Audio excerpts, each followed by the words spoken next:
çox önəmli bir mövzudur. Tehranda yaşayan türklərin oyanış məsələsi və onların İran gələcəyində oynadıkları rolu.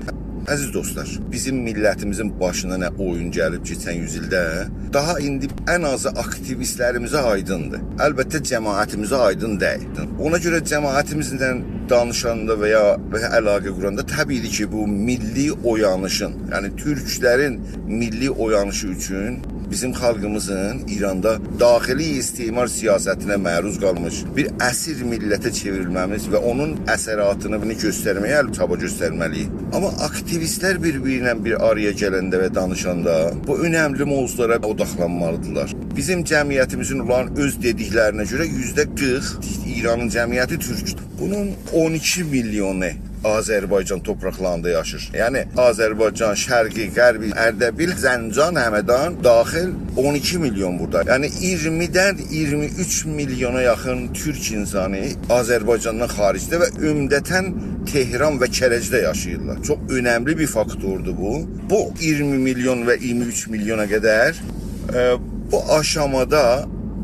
aşamada milyonlar insan, milyonlar türk insan farslaşmışdır. Bunu bilmemiz lazımdır.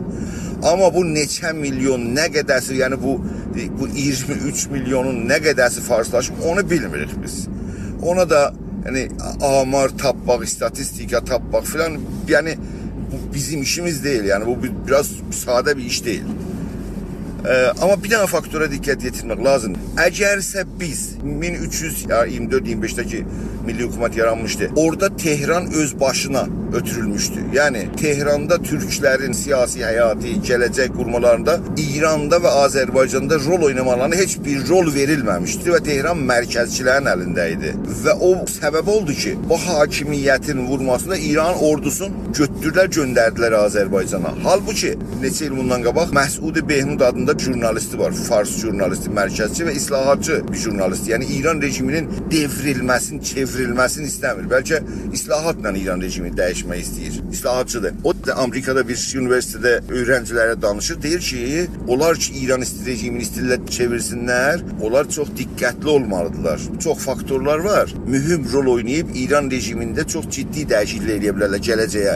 Özü soruşur özündən, siz bilirsiniz dünyanın ən böyük türk yaşadığı şəhər haradır? Özü cavab verir ki, mümkündür deyəsi İstanbul'dur, Ankara'dır və ya Təbrizdir, deyil. Tehran. Sonra da ikinci böyük şəhərdə nə İstanbul'dur, nə Ankara'dır, nə Təbrizdir, bəlkə Kərəcdir. Ona görə deyir ki, diqqətli olmaq lazımdır. Yəni rejim dəyişilməsin ki, bu cəmiyyət meydana gəlirsə, yəni türklük əsasında meydana gəlirsə, İran rejimi də Fars rejimi həyatı ilə davam edə bilməz. Siz bunu diqqət edin ki, bir düşmən deyir ki, bu cəmiyyət, yəni Tehran və Kərəzdəki cəmiyyət oyanırsa, meydana gəlirsə, İranın gələcəyi başqa bir şey olar. Bu bizim geçən milli hökumətin sərkub olmasında, bastırılmasında da o göstərilir ki, yəni Tehranda və Kərəzdə bu cəmiyyət heç bir rol oynamır və təbiətən çox rahatca ordu Tehrandan göndərilir Təbrizə. Amma əgər bilsəydilər ki, ordu Təbrizdən Tehrandan göndərilir Təbrizə və elə bir güclü bir hərəkət mərkəzdə türklərin var ki, eləyə bilər qabağını alsın bu işin, heç zaman götürüb göndərməzlər ordunu ora. Ona görə bizim gələcəkdə Azərbaycanda cəmiyyətimizin hakimiyyət qurmasının tənha və tənha sigortası, biməsi, təkcə biməsi, bunu deyim sizə, təkcə biməsi İranın mərkəzində türklərin oyanışı və onların orqanizə olmasıdır. Əlbəttə ki, onların şüarları İranda təbiətən radikal demokrasi olmağı lazımdır. Çünki Azərbaycanda hakimiyyət qurmağa Azərbaycanda yaşayanlar çaba göstərməlidirlər. Azərbaycandan xaric mərkəzdə yaşayanlara radikal demokrasi. O radikal demokrasi dediyimdə, yəni mərkəzçilərin istədiyi demokrasi deyil. Bəlkə çevrədəki xalqların istədiyi demokrasını qurmaq söhbəti. Yəni bir federal sistemindən müdafiə etmə demokrasisindən söz danışıb müdafiə etməsidir. Olmursa, yəni elə bir hərəkət mərkəzdə, çünki mərkəzdə yəni yalnız türklər deyirlər. Məsələn, Kürdlər də var, Ərəblər də var, Bəluçlar da var, Lorlar da var, Giləklər də var filan. Amma onlar o qədər kiçiklər qruplardılar ki, özləri hərəkət yarada bilməzlər. Yəni belə bir hərəkətin, yəni radikal demokrasi ki, xalqlara dayanaq və bir sigorta kimi mərkəzdə bir hərəkət yaransın, onu türklər yaratmalıdırlar. Təbiətən o biz xalqlar da elə Tehranda mərkəzdə onların yanında istər-istəməz olan yanında duracaqlar və bir güclü bir hərəkət yaradırlar ki, Tehranın xalqlara qarşı əməliyyatının qarşısında çox böyük bir əngəl törədə bilərlər. Bu mövzunu məncə çox yerdə danışmalıyıq. Mən bunu qabaqca paralel strateji altında bir yerdə danışmışam.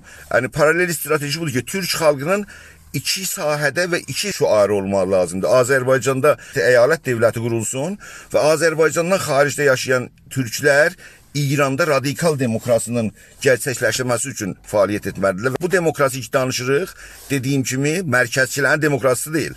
Bu demokrasi çevrədəki istəklərin əsasına qurulan və xalqların bərabər hüququ İran dövlətçiliyində təmsil olmasına mücadilə aparmalıdır. Bu Tehran faktoru, yəni Tehran kərəc faktorudur. Buna çox danışmaq lazımdır, genişdirmək lazımdır. Ona görə düşünməliyik ki, Tehranda türk xalqı necə oyana bilər və necə meydana gələ bilər, hansı şüarla meydana gələ bilər. Bunlar bir şeylərdirlər ki, həqiqətən hamımız qafa yormalıyıq, düşünməliyik və yol tapmalıyıq. Gələcəyimiz üçün ən mühüm rolu oynayan bir faktordur bu mərkəz türkləri. Ona düşünməyimiz çox zəruridir. Çox sağ olun.